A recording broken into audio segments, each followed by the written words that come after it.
your childhood is absolutely impacting your career life, your money life, and your success, whether you're aware of it or not. And this doesn't mean you had to have gone through severe trauma like I have or my guest on today's show.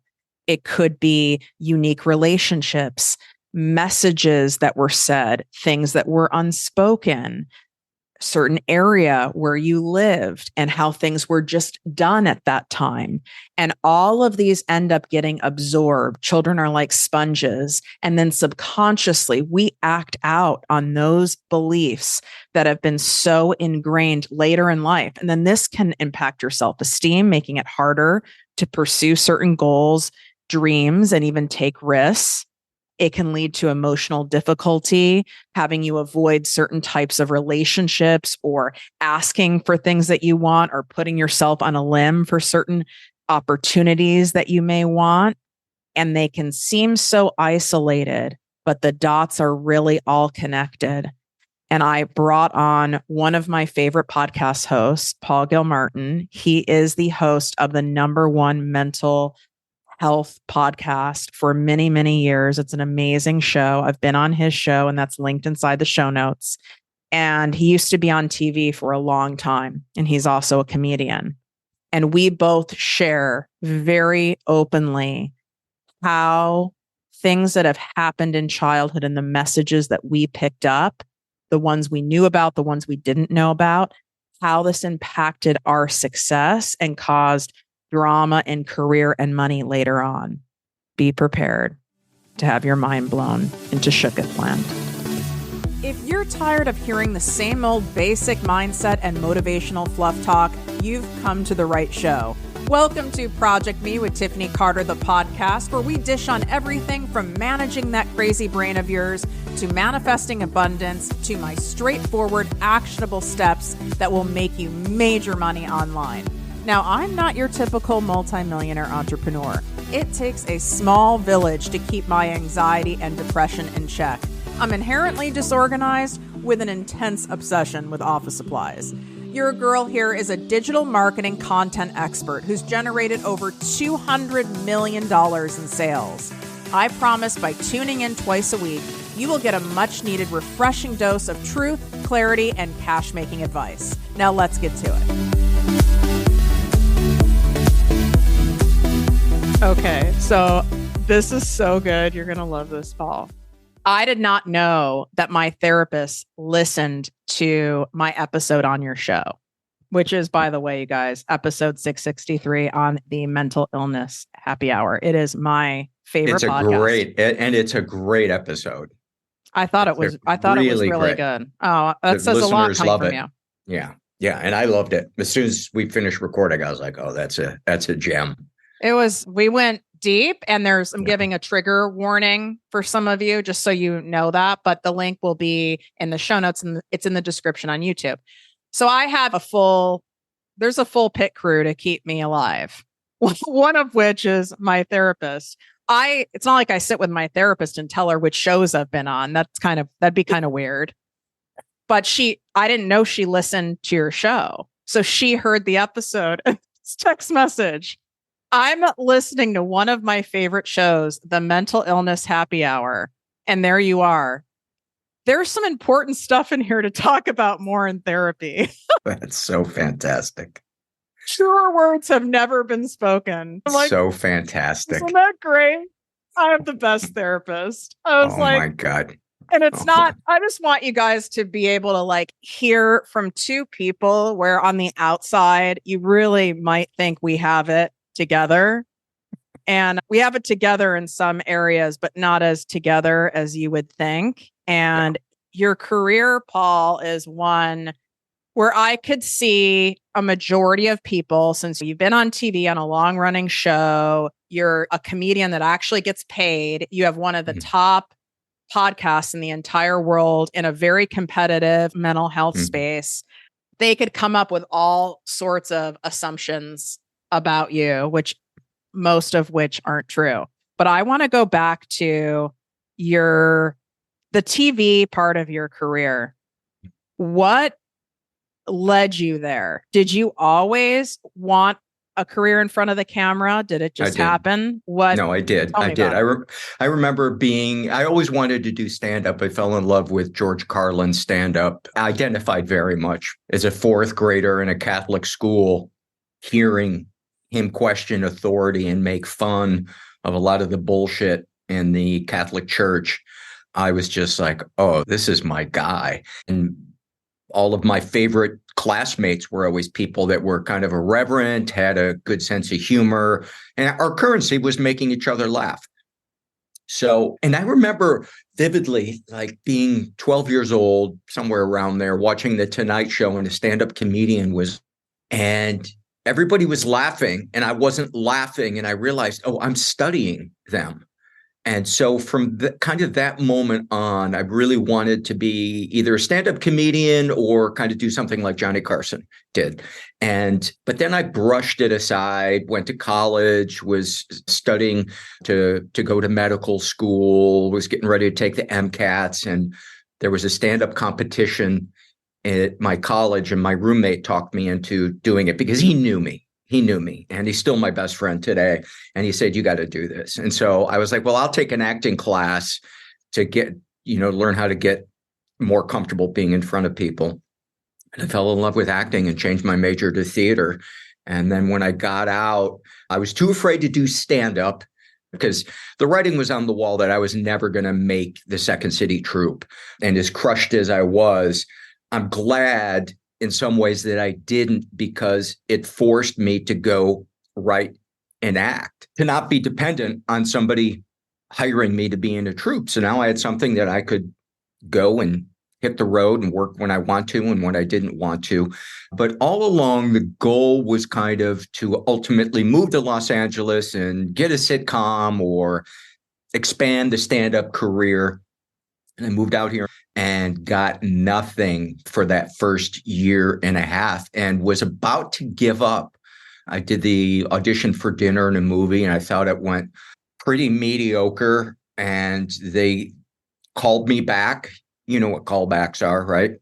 Yeah. Second round of auditions. And I didn't give a shit. And that was the one where they paired me with the woman laying into her, making fun of her. And I guess they liked it, but I left there thinking she ruined it for both of us. And one of the reasons I didn't give a shit is I had resigned myself to the fact that I'm never going to be in front of the camera, with no desperation. And I was just myself. Was that a form of self-protection for you? Like of just not giving a shit? I don't know. That's an interesting question. It was more that I was just I didn't have any expectations. Whereas a lot of time I go into something, I need to get, this is going to further my career. Or this is going to be money that I need to pay rent. And I didn't have any of that. And so all of a sudden I was on TV weekly, and I realized, God, probably in the first 8 episodes, there's a lot of this that I don't like. What didn't you like? That's just so interesting to me, because compromise. What we think we want and dream about, and this happened to me as a newscaster too, and fantasized about and living that life, and then you're met with the reality of it. So what was your fantasy of it, and then what was quickly the reality? Like you said, like I don't like some of this. I had never pictured how much compromise would be necessary, especially once we started endorsing products on the show, holding them up and talking about Kraft macaroni and cheese. Well, they didn't want anything edgy in the entire segment where their product, which sure as you sales, they sell you out. They're all about getting as much money, and they don't give a shit about the quality of the show or the length of the show. So it's always this battle between sales and the show cares about the listeners, sales doesn't. And so it was always that battle, and eventually sales just bit by bit chipped away at it. Shorter segments, add more censorship.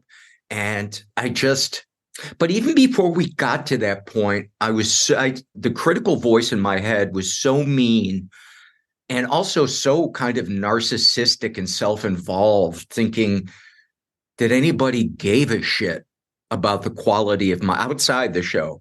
That I was so worried about what my peers thought, and my peers were like, "Yeah, man, it's a great show. etc. And if they didn't, they kept their mouths shut. But I think most of my peers, at least the guys I came up with, they were envious that I had this weekly you had gig. A paying gig. Paying gig. I didn't have to be slogging it out on the road 40 weeks a year to pay rent. I was able to stay in town and go out when I felt like it.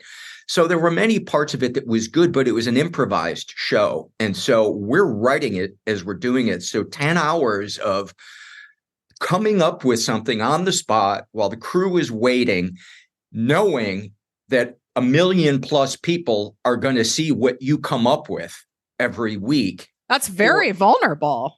It's stressful, especially when you're used to the autonomy of doing stand-up and you have a mean voice in your head. I would seek refuge in drugs and alcohol when I would come home. I never got loaded while I was on stage or in front of the camera, but it's at the height of the show's popularity. I remember I'd always dreamed of the show taking a billboard out on Sunset Boulevard. And I went one year, they took a billboard out and I went and looked at it and I lost respect for Sunset Boulevard.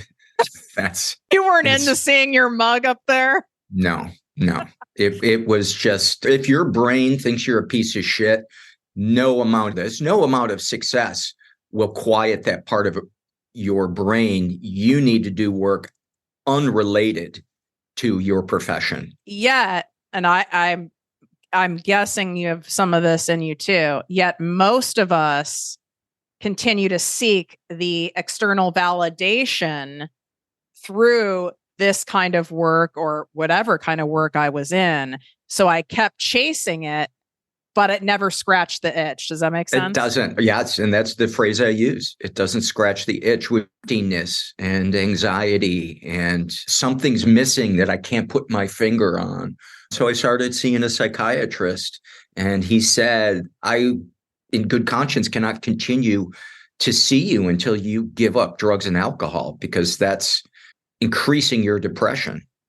You're not giving me anything to work with. And so I finally got help.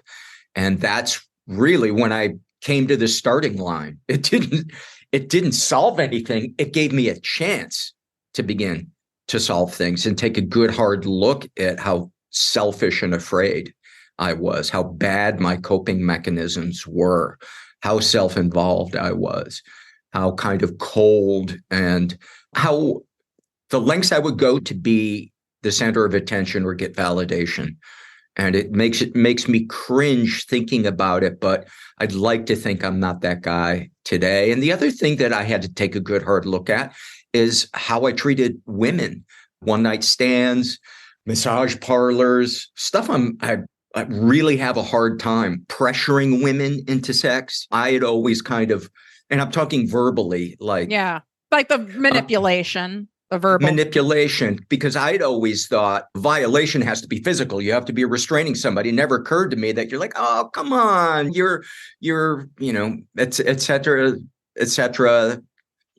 just bullshit, just not. And if she didn't forcefully say, no, I don't want to do this, or even just say matter of factly, no, I want to do this, I would be like, oh, well, she's smiling and she's giggling and she's saying, oh, I don't like my tan lines, or I don't like this. It never occurred to me that this was her way of saying no, but trying not to hurt my feelings. Well, you were addicted to the validation you needed and your addiction. Yeah. Now, when you got sober, did that addiction to validation ramp up, stay the same? No, it disappeared for probably... No, I would say it's always been there to some degree, but I became aware of it, that I had been using the wrong tools to try to fill, that I needed to start helping other people, being of service, getting out of myself rather than obsessing about myself more, learning the difference between self-reflection and self-obsession. Isn't it difficult when you look back, like seeing that version of you who was using in your career and then the sober version of you in that career? You didn't have your crutch. Like I always say, if I was a substance addict, I would be dead in a pile of cocaine in Brazil already. I don't have substances to go to. I have other addictions, right? People, places, and things. But you take out that substance, now you're left with all of your shit. So that had to have really been wild in having a, like, so to speak, like front facing career. Mm-hmm. Yeah. It was definitely challenging, but I had such a great support network around me. And it was a blessing living in a city like Los Angeles, where there's a gazillion support groups. And if you go to one and you don't like the vibe, find another one.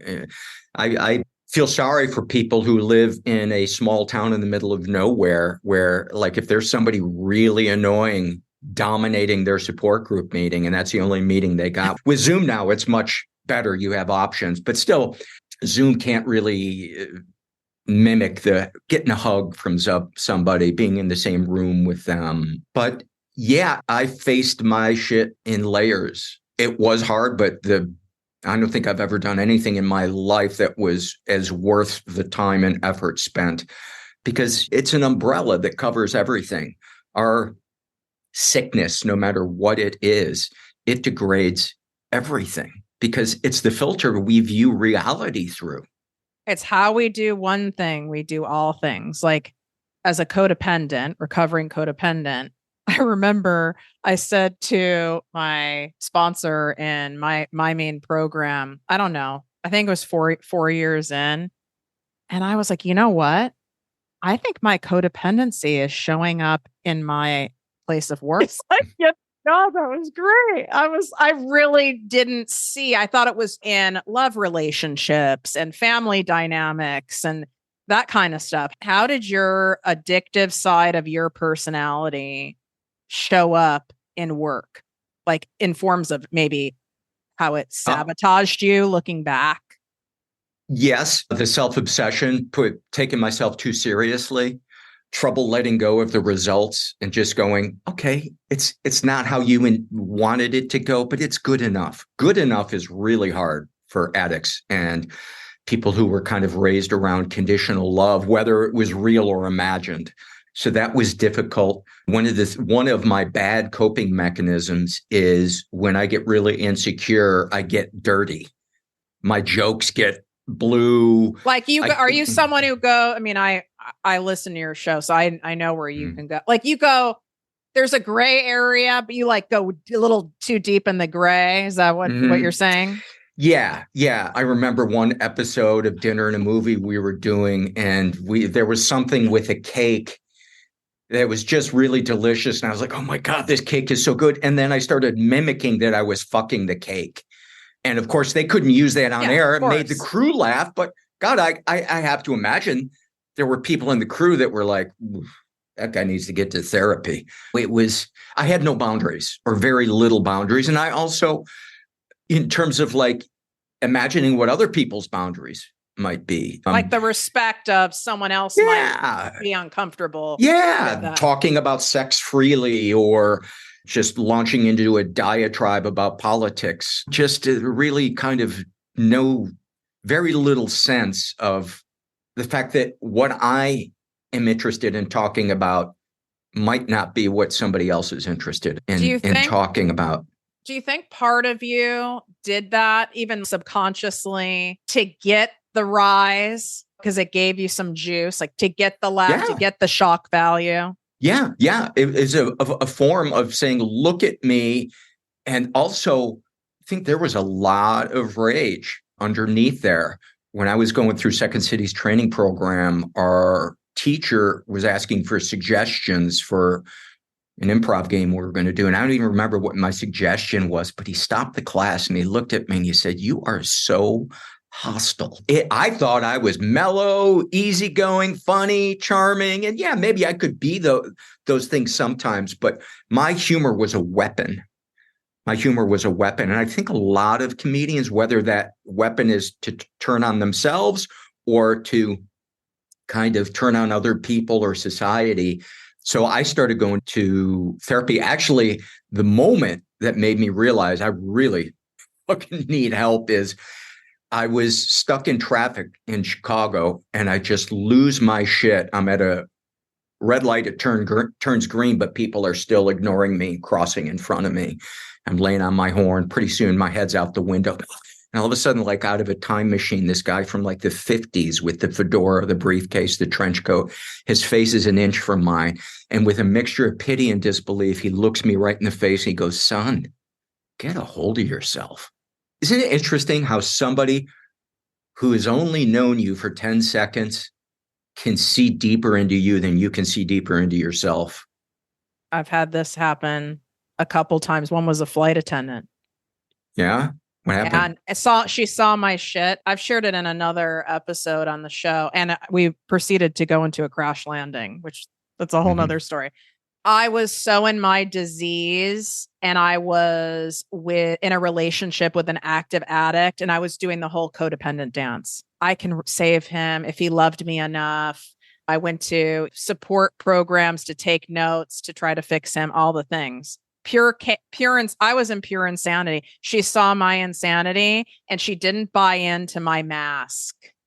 She saw through the mask, and I didn't even say anything to her. What'd she say?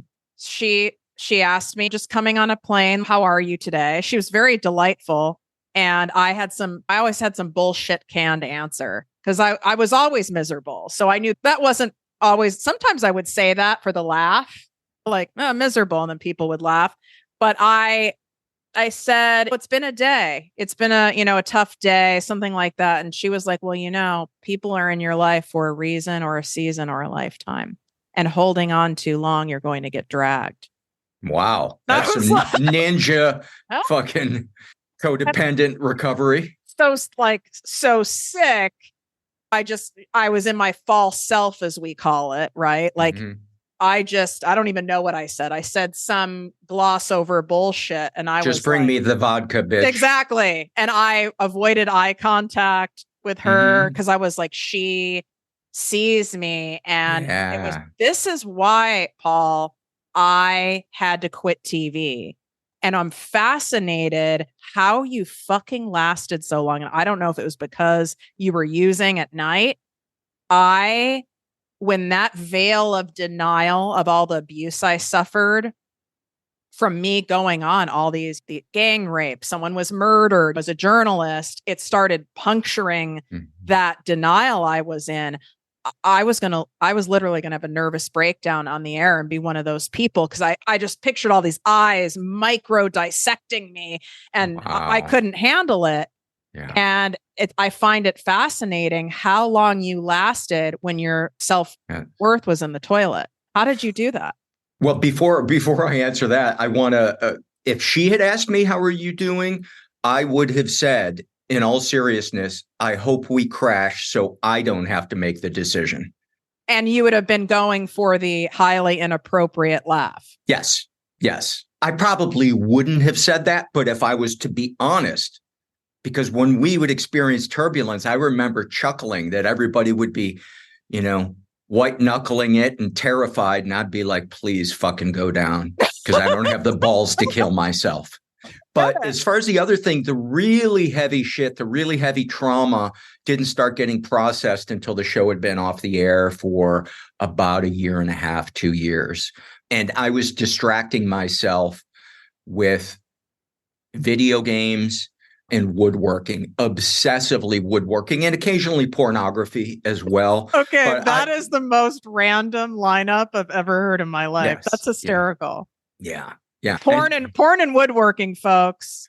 Dude, if you were a 40-year-old man, you would know that they're very synonymous, because wood or a good project or a good tool it's that same high from sex. It's so completely engrossing, not for everybody that woodworks, but for people who are using woodworking for the love of the craft, but also because they're running from something in their life. I mean, I couldn't even really follow a conversation with my then wife at dinner because I was thinking about, what joint am I going to use on that table leg?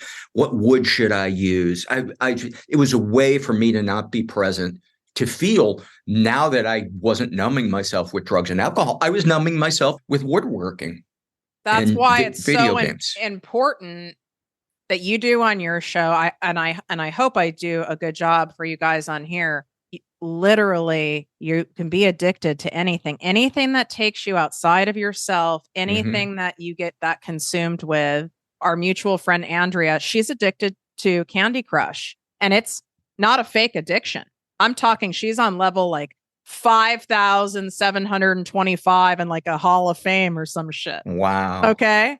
And it's like, what are you using to distract yourself from feeling? Is that how you would, if you were to like, if someone were to ask you, Paul, do you think this is like an addiction of mine, or I'm just like super passionate about it? What would you ask them to help discern that? I would say, is it degrading the quality of intimacy and presence in your life? Is it throwing your life out of balance? Are you missing appointments to do this thing? Or are you letting people down, not in a codependent way, but in terms of what their expectations are of you to show up are? That would be the first question I would ask. It's, I think, to have any concept of what moderation or balance looks like, because when we enjoy something, we want to run the wheels off it. And it was 8 hours a day of woodworking, and I'm grateful that I put that time in, and I'm back to working now. But there was a period when I was processing the childhood trauma that I completely lost interest in woodworking for years.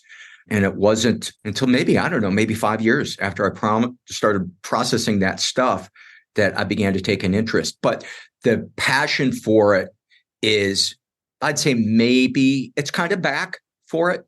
And I'd say it's maybe 50% of what it is, but I think it's a good moderate thing. I'm able to have conversations. I'm able to be present with he showed up for the interview instead of woodworking. Yeah. And I've been off the video games and pornography, and my love of music and woodworking comes back when I do that. What signs, whether it's in your body, your thoughts, or both, are kind of like red flag, little warning signs that you might be slipping into addictive behavior again? That's a great question. Kind of a restlessness, kind of an irritability and impatience, and things that normally bring me pleasure. I don't feel any pleasure in them. So it could be watching a documentary. I love documentaries, but when I'm obsessively playing a video game and it's just like, oh, it's too slow. I need something that feels like that cattle prod, that I feel that jolt. And in the absence of that. And so for me, when I then begin to stop doing the dopamine with addictive things, my body kind of, in my brain and my system kind of wind down. And then I'm able to begin to experience the beautiful, subtle things. I'm able to be more social. I have trouble socializing when I'm in the dopamine overdosing. I'd be hanging out with my hockey friends after a skate, and I'd just be like, oh, these conversations are boring. I just want to get back and play my video game and get to the next level. And last night, I hung out for an hour, just talking about history with one of the guys and books we love. And when I was obsessively playing my video game, I'd be like, get me the fuck out of here. And for me, it wasn't the conventional stuff, right? I picked socially acceptable and celebrated forms of exercise addiction and workaholism. Yeah. So I'm kind of jealous of people that it's at their addiction. Everyone says that to me, and because there is a payoff, right? But there is a payoff. But man, it still ended up in me going to off myself. I mean, you're still lonely. You may have money, but you're fucking lonely. I was rich, but emotionally, spiritually, mentally, physically bankrupt. But on the outside, right, the package looked pretty cute. And if you are restless, irritable, discontent, chasing more of something, it's not gonna get you there. I just would say I made my first million by the time I was 30. You know what I told myself when I wasn't happy? Well, I'll be happy when I have two. I'll be happy when I land this client. I'll be happy when I'm this particular dress size. I'll be happy when. And I think that's also a big warning sign if you're thinking shit like that. It's terrifying. It's terrifying because then you think to yourself, what's it going to take for me? When I see like a rock star take their life, I'm never surprised, because if they don't feel like connected to other human beings, if they don't have something in their life that's bringing them pleasure, no amount of, because you're going to get used to the 20,000 fans. It may still be exciting, but, and I'm not comparing my career to a rock star, but I've been in the position that people professionally envy. And it doesn't matter what car you're driving around in, if it's a Mercedes or a Kia, if you're suicidal. Yeah. And then the people around you, unless you have some very special people, they can't see that you're not well. How could Paul not be okay? You are a comedian who's getting paid to be on TV. You live in Los Angeles. You're getting all these chicks. It's like they can't see it, because for a lot of people, that's what you dream of. So then it creates the isolation and the feeling of being more alone. Yeah. Yeah, absolutely. Absolutely. And going deeper into self, trying to figure out what's going on. And the phrase in recovery is you can't fix a broken brain with a broken brain. Even though I don't figuring like it out is I mean, when I look back, I probably spent, I don't know, cumulative 10 years of my life trying to figure it out, figure out what's wrong with me, figure out why it's not working, figure out why I wasn't happy. And it's almost impossible by ourselves. I would say impossible. I agree. By ourselves. I agree. Yeah. Why do you think it is? There's, we've all heard about like, comedians. I mean, obviously the percentage of comedians who commit suicide or commit suicide by way of addiction is incredibly high. Mm-hmm. And there's a lot of sarcastic kind of jokes about it, but you're around a lot of these people. You are one of these people. Why is it that so many comedians and even, people in front of the spotlight, so to speak? I don't think it's as a result of what they do. I think it speaks to the fact that what they do, which was a coping mechanism, they weren't funny or the center of attention or learning how to put on a mask and act merely for the joy of the craft. There's usually because they had to survive. That was the role that they either adopted or kind of were assigned in their family of origin or in their peer group. You need connectivity. An epiphany several years into recovery that I had thought that safety was going to come from being impressive. And I discovered in my support groups, safety, a feeling of safety came from community, which needed to happen from me sharing the ugly parts of myself. So the safety came from you being vulnerable in a safe setting. Rather than impressive or trying to be impressive. I don't know if I ever was impressive, but that was what I wanted to do. It's like, oh, I want to distance myself from everybody and stand out. And then I wonder why I feel distance from everybody. I can really relate to that. Because I said it on your episode, which again, you guys, the link to that episode is in the show notes. You have to listen to it. But I showed up to a recovery meeting wearing like a full-on like suit with a Louis Vuitton bag. Now, if you've ever been in a recovery meeting, an in-person support group of any kind, I mean, I've been outpatient before. People are basically wearing pajamas. Okay. Yeah. Like we're lucky they have pants on. And I showed up just like what you said. It wasn't because I thought I was better than other people. In fact, it was the opposite. Right. I was a piece of shit. And I thought I had to show them I wasn't totally fucked up. And the majority of them probably went, oh, she needs a hug. Exactly. And thankfully, there were people who've done for further along the journey than I was that gave that space to me and did that for me. And that's why it's so important. I'm fascinated that you went into a career where you're highly visible and highly seen because, and I want you to go into, if you're comfortable sharing it, a little more of what's gone on in your childhood trauma, childhood dysfunction, because wasn't it safer for you in your childhood to kind of fly under the radar, or was it safer for you in childhood to stand out? It was safer around my mom to fly under the radar because she kind of parentified me, and there was kind of covert incest, physical boundaries, things where she would be caring for my body as a mother, but totally unnecessary things being done. I don't know if I shared with you, but she took my temperature rectally till I was 8. And I just remember feeling tricked and being like, why are we still doing it this way? And she said, well, I'm afraid you're going to bite down on the thermometer. She didn't do it with my brother.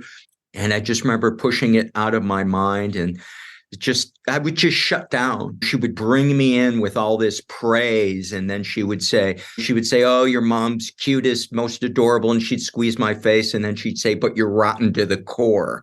So it's like I could never really relax around her. I never really felt safe. I felt seen, but seen like I was exposed. You were like objectified. Objectified, absolutely. And with my dad, it was the opposite.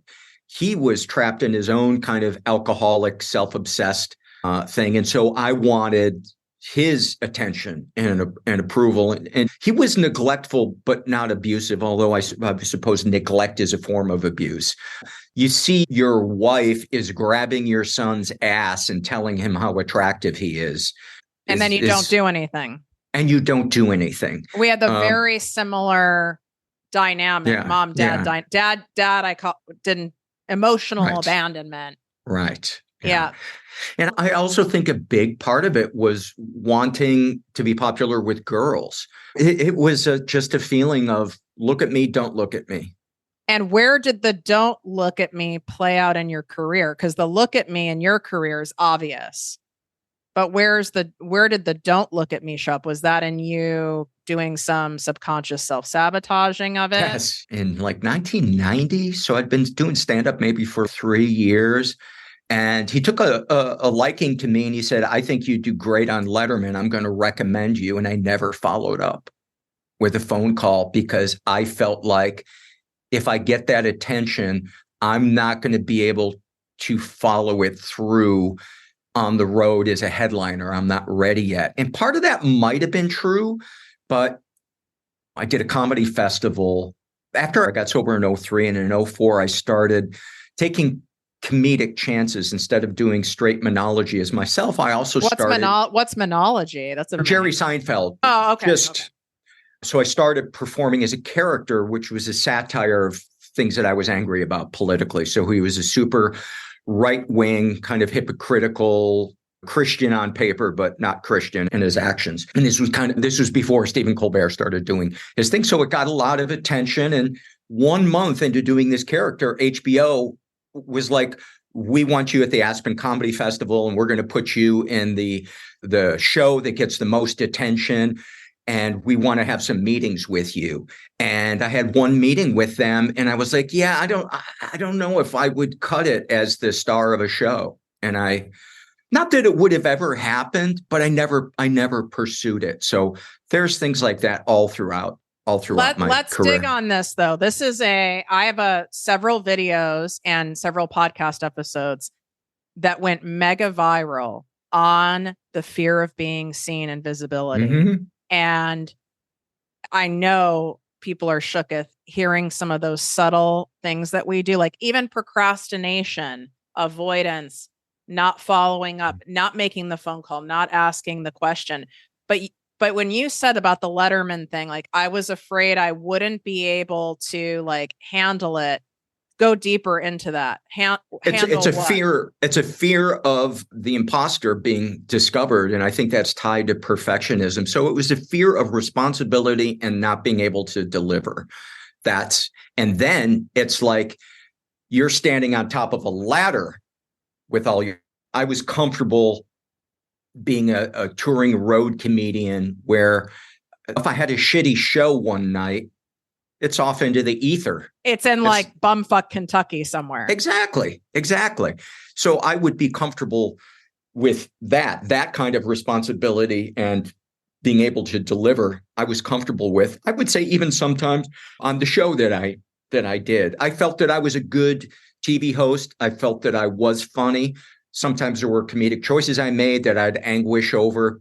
But I think I did a lot of stuff on that show that I'm proud of, as well as the people that I worked with, where we had a lot of fun. And I think we did some creative stuff, but we focus on the mistakes rather than the victories. And like when I would do stand-up, and this is really common with stand-ups, is if there's somebody not laughing at us, we focus on them rather than people enjoying us. But that's people's biggest fear of why they don't write the book, don't start the podcast, don't even audition. It's like, or don't do like public speaking, is that you kind of land a joke or you say a story and like, all the audience is just like deadpan. I mean, I know all the blood would probably run out of my body immediately. Well, I can tell you by the 300th time it happens, it's not as big of a deal.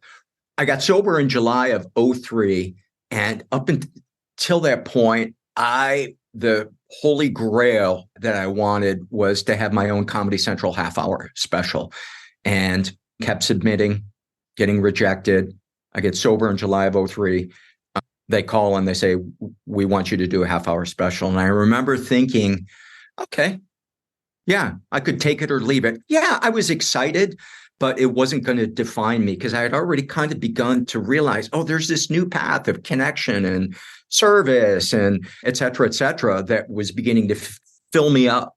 And I remember being backstage, getting ready to go out and film it. And I don't know if I'd ever been as relaxed in that moment. I just felt like this is where I'm supposed to be in the universe. I should have been nervous because I fucking ate it. Oh, I chewed it. God, I was hoping the story was going to end differently. Chewed it.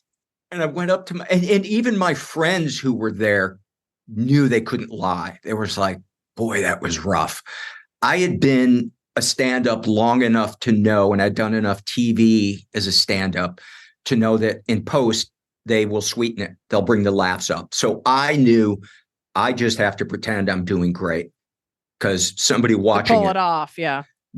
Those people watching it will have no idea that I tanked it. And I remember going up to my hotel room and I was going back and forth between, oh God, what a fucking piece of shit that was. I should have focused more, or I should have opened with this joke instead of that one, and saying, fucking let it go. You did the best you could. And I turned on the TV and the movie adaptation was on. And one of the characters said, and I'm paraphrasing, who you are isn't defined by who loves you. It's defined by what you love. And I just felt like the universe was saying, there's a larger plan, man. Just keep putting love out into the world. You can't control who digs you, but you can control the love that you put out there. And it sounds kind of corny, but it was true. And I felt comforted in that moment. And my special came out. And the next day I was in a hardware store and this person pulled me aside and they're like, I saw your special last night. It was so great. And I thought they have no idea how badly I ate it. But I'm sure there was a lot of people that actually really thought it was great. Yeah. Where are you at with being seen now? Because your show has amassed so much success. So there's a high visibility factor there. Does any amount of that bring up anything in you? If you got a call right now about HBO wanting to do a special or a Netflix special, or I'd be super excited. I would embrace them because I feel like now I've had enough time to self-reflect and see that warped part of my brain that is afraid of not being able to deliver. I now have the concept of good enough rather than it's death if it's not perfect. So yeah, I've actually been looking to get stage time to do more of my character because I just love writing for this character. I love writing satire. And now I'm trying to dip my toe into doing public speaking, like corporate work, not only because I think I would like it and I think it could maybe help somebody, but also because I need an additional revenue stream. I walked away from a revenue stream for ethical reasons about 4 or 5 months ago. And so things are really kind of sketchy financially right now. And it's causing tremendous insomnia. I'm getting like 3 hours of sleep on some nights, and I'm tired. Yeah, I'm and your tired. recovery gets tested, right? Yeah. The work you've done in being able to surrender and trust and have faith that it's Yeah. all going to work out. Yeah. Oof. Yeah. That money thing is why I talk about money all the time, is because it brings up all of our stuff. It can go down to worth. How did I get here? Am I going to be okay? Am I going to be safe? Am I going to be taken care of? I feel dumb. I feel like I didn't prepare. Right now, if things don't change financially, I don't know if I'll ever be able to retire. And the thought of trying to find a way to earn money in my 70s or whatever, but as somebody in recovery, that's a bad neighborhood to go down. I got to put the crystal ball away and say, look, would I have predicted that I would be the age I am now and doing a podcast about mental health? Fuck no. So then why waste time in front of my crystal ball trying to predict where I'm going to be in 5 years? Just try to take principled actions, keep doing the things you're doing, the good things that you're doing, staying connected, being transparent, helping other people, and see what the universe has in store for you, because it's probably better than your head thinks it's going to be. When you talk about healing and community, and you're so passionate about it, which I love, I don't think I would have understood you 9 years ago. I don't think I would have gotten it. What do you mean by healing and community? We can't really truly heal alone. To me, what I would have thought of would be like, you want me to join like a hippie commune. Right. For me, it took the form of my pain being witnessed, sharing the most painful things in my life, either one-on-one with somebody from my support group or in a group setting. And I hadn't really shared the full details of what my past had looked like.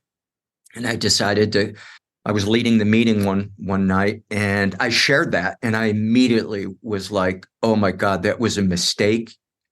None of them are going to want anything to do with me. I am the guy that fucked them up, which was not entirely true. Some of them were objectifiers of men and used and cheated, and exactly. et cetera.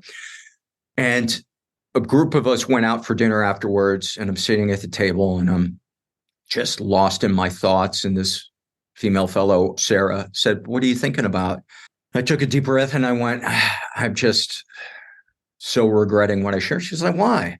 I said, "Because I was such a pig. What woman is going to want to be friends with me, knowing that is a part of me?" And she said, "Can't you see that was you just trying to cope, probably because of your childhood? That's not really the authentic you." You were objectified. So then you became someone right. who objectified people. Right, which is not an excuse, No. but it is not uncommon. It's kind of textbook. Yeah. And I started to cry. And that was the first time I felt truly the ugly part of me opening up and somebody looking in and going, "I still love you." I think that's it there, is when we are in a space where we share the ugly part, the parts that cause us the most shame, and see that there are genuine people who still love, respect, and accept us. Yeah. Then go to me as the guy for advice or to open up, to get a male opinion. And they tell me I feel safe around you. And that it blows my mind. I never would have imagined that I could be that for somebody. And there was I feel that way around you. Oh, thank you. That says a lot. Yeah, I feel that way. My story. I feel that way around you too. And there was another moment that was really pivotal. And it was when I shared about the kind of the creepy sexual shit that my mom did. And I was looking at the floor as I was sharing these things, and my voice was shaking and I was crying. And, I just the mean voice in my head was like, "You are so gross. You are so pathetic. You are such an attention whore." And I looked up and there were fellows in the support group most of them women who had tears running down their face. And that was so healing to know I wasn't making too big of a deal of what had happened. The moms really circled the wagons around me, and that helped validate that my pain was real. I was not making too big of a deal of it. So those are the things. Yeah, we can often come up with that story. And then if we were gaslit in a variety of ways, did this happen? Was it really that bad? Am I adding stuff to it? And then all the confusion. Now you pay it forward in your community where you have your own support community now on Patreon, right? Who would you say is a good fit for that community? Because I can only imagine once you listen to the show, it is the absolute example of not feeling alone with the ugliest, most fucked up parts of you, which is why it's my favorite show. And I would be doing a disservice to you and everyone listening to not share this. I've been holding back because I know I'm going to cry. Not that there's anything wrong with that, but you need to hear this. I used to watch your show. So in 1995, I was 17. And so that made me a senior in high school. So I was still in that home and I was still actively being molested a minimum of 5 nights a week and being pimped out. And on my pink TV, I would watch your show. I didn't give a fuck about the movie. Quite frankly, no offense to her, your co-host annoyed the fuck out of me. Like, no offense. It's just I'm not offended. Cup of tea. I knew you were fucked up. And there was something that made me feel safe by hearing your voice on that pink TV, even though I knew within a short period of time, based on when that aired, I was going to be molested. Wow. And I won't ever forget it. And obviously that was before the days you could DVR something. Right. But there was something about you and who else? Loveline, like with back in the day, Loveline. Back in the day, kind of before Adam. Yeah, exactly. Back the original.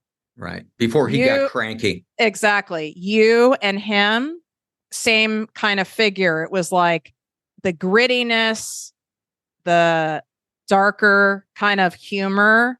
I had that, and it helped me accept that in myself. And I felt very validated through in that way. Wow. That means a lot to me. And I'm glad you shared that with me. That makes me feel really, really good. Even though you had a pink TV, which is really sad. It was a pink TV. That was very happy for me. I'd have a TV in my room. That meant you were rich. I mean, that was a big deal. I've just busted your balls. Because I'm uncomfortable right now because I got a compliment. So I got to find some way it was a heavy compliment, but I also wanted to share it of like, I know how many people listening put out content, whether it's a book, it's a podcast, they're a blogger, they're a content creator, and they feel like no one's listening. They're not getting the likes. Hollywood's not calling. No one's downloading their song on Spotify or subscribing to their YouTube channel. It's not true that it's no one. That's not true. There's a fuck ton of Tiffany's that you don't know about that aren't going to write in or maybe comment that you're impacting, and you have no fucking idea that you're doing that. And that's true for you too. That's what also I use to remind myself. Because sometimes, man, there's like a wave where you're like, is anyone fucking listening? They're listening. I was going to say, my girlfriend and I went to see a movie, I don't know, maybe 3-4 years ago. And we were walking out of the movie theater and this guy's walking down the sidewalk and he went, "You're Paul Gilmartin, right?" And I said, "Yeah." And he said, "Your podcast inspired me to get sober." And I've been sober 2 years now. How did that feel? Well, I said, "Get away from me. No pictures." No, I said, "Can I have a hug?" Because I wanted to hug that guy, man. Yeah.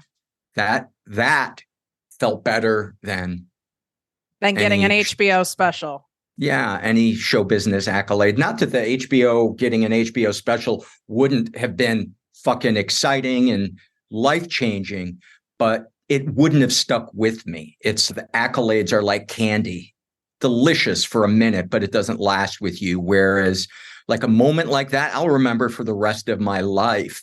And I don't know, it just fills a part of me, like in a good way, where it's not, oh, that's who I am, but I have a purpose in my life. I think there is no greater sedative than a feeling of meaning and purpose, because it gets us out of ourselves. It's the fulfillment, right? And it's you being of service. It's not about, I loved you in that show. That doesn't feel good, but that's more ego. Who would you say would be a good fit to be in your Patreon community? Because it's pretty vulnerable to join a community like that for the fear of being seen, accepted, judged. What types of people do you have in there? I think what you just described, and just to be clear, it's for people who are $20 a month and above monthly donors on Patreon. And there's about 20 of us. We get together every Sunday, 4 to 5:30 Pacific time. And we've been doing it for, I think, 6 weeks. And there's a variety of people, male, female, non-binary, trans, really seekers, people that want to grow, or at the very least, find some connection and comfort in what they're dealing with right now. A lot of people who are having difficulty setting boundaries with family members, people who are feeling really alone, people feeling like their pain isn't valid. And the group is really supportive and really validating. And it's a really nice blend of, there is crosstalk, not when somebody is sharing, but afterwards. And people are, I tell them in the beginning of the meeting, if you do not want feedback on what you shared, please let us know, and we won't. But we've yet to have somebody who has said that. So we get such a feeling of camaraderie. And I share, it's not like I'm not the guru going, well, here's what you need. I occasionally offer my opinion, but I share about what I'm struggling with. Sometimes things that I don't share on air because it feels a little bit, I don't know, safer or appropriate. Yeah, it's more intimate. And it starts with you, even though, you're not like the leader, right? But you are the facilitator. And if you're not being vulnerable, it's harder for it to open that door to do that. There are people who just kind of hang in the background. They might not even have their screen on, and they don't share. And I encourage that. I say, whatever level of participation you're comfortable with, we're just glad that you're here. You guys start out by listening to the show.